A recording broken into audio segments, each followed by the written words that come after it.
Emily sat on the edge of her small, creaky bed in her one-room apartment in Brooklyn, New York.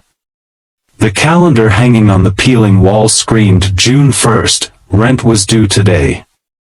She owed $900. And she had $4.37 in her bank account. Her hands trembled as she stared at the eviction notice taped to her front door. 3 days. That's all the time her landlord had given her. No job. No family. No help. Her last dollar had gone into feeding her little cat, Luna, the night before. She had never imagined it would come to this. Emily was once a bright, ambitious student with dreams of becoming a nurse. But life didn't follow her plans. Her father had died when she was 17. Her mother remarried and moved across the country, leaving Emily behind. College was cut short when she couldn't afford tuition. A few minimum wage jobs later, a twisted ankle cost her her last one. For days, she'd gone door to door, applying, begging, but no one wanted someone limping. She could barely stand for long, let alone work. She sold her phone, laptop, even her clothes. But it was never enough. That morning, she walked past a small diner and overheard two waitresses talking about a girl who'd made over $1,000 in one night, just by being nice to a stranger. That's when something inside her broke. She walked back to her apartment, changed into her best dress, ironically, a gift from her grandma, and stood in front of the mirror. Tears filled her eyes. Just once, she whispered to herself. Just enough to pay rent. She grabbed her small purse and walked out. The sun was setting as Emily stood near an old gas station known for late-night deals and people with shady offers. Her heart pounded so hard it felt like it might burst through her ribs. Every step felt like walking deeper into a dark tunnel she couldn't escape. Then, a sound pierced the silence, a motorcycle engine revving loud and strong. She turned. A guy in a black leather jacket and helmet pulled up, parked beside her, and removed his helmet. He had sharp green eyes and a tired but kind face. "You okay?" he asked. She tried to look confident. "I'm fine." He looked her over once, saw the fear behind her fake smile, the desperation in her shaking hands, the broken heel on her only pair of nice shoes. He didn't say a word. Just pulled out a folded $20 bill and handed it to her. "Go home," he said simply. She laughed bitterly. "That won't even cover my light bill." "I'm not offering charity," he said, stepping closer.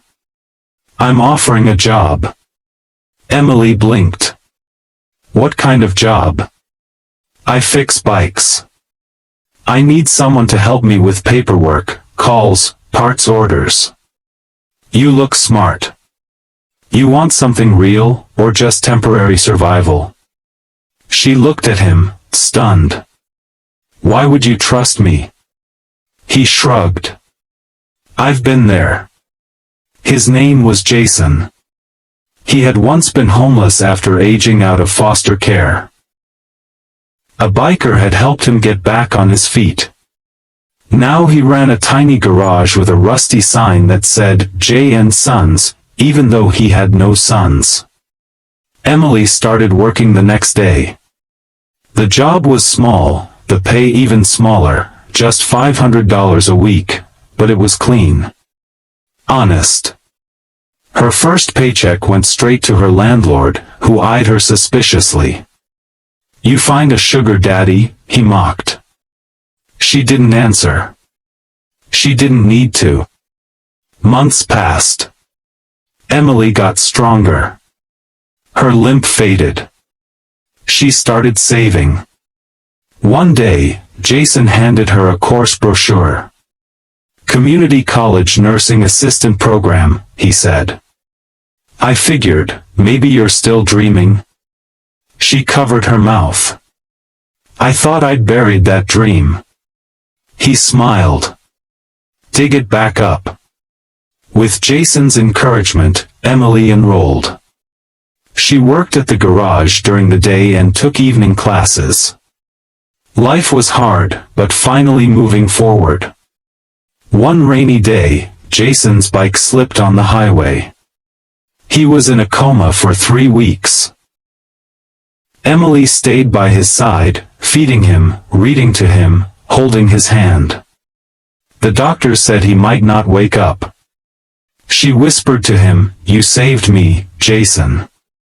Now it's my turn." He woke up. And when he did, the first thing he saw was Emily asleep in the hospital chair beside him. "I guess I owe you now," he said weakly.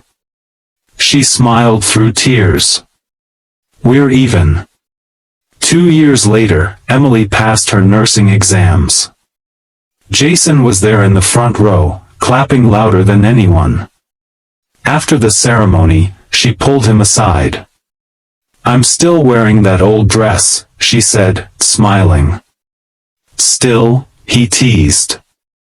"I thought you would have sold it by now." She looked into his eyes. "I kept it, for this day. Because I want to tell you something." Jason raised an eyebrow. "What?" "I was going to sell myself that night. And you bought me back." They married the next spring. Small ceremony. Just friends, co-workers, and one landlord who looked very embarrassed when he handed them a rent refund Jason had sued him for, illegal threats and emotional damage. Emily became a full-time nurse. Jason expanded the garage into a community training center for troubled youth. And every evening, they rode his old bike, together, into the sunset. Because one small act of kindness had saved a life.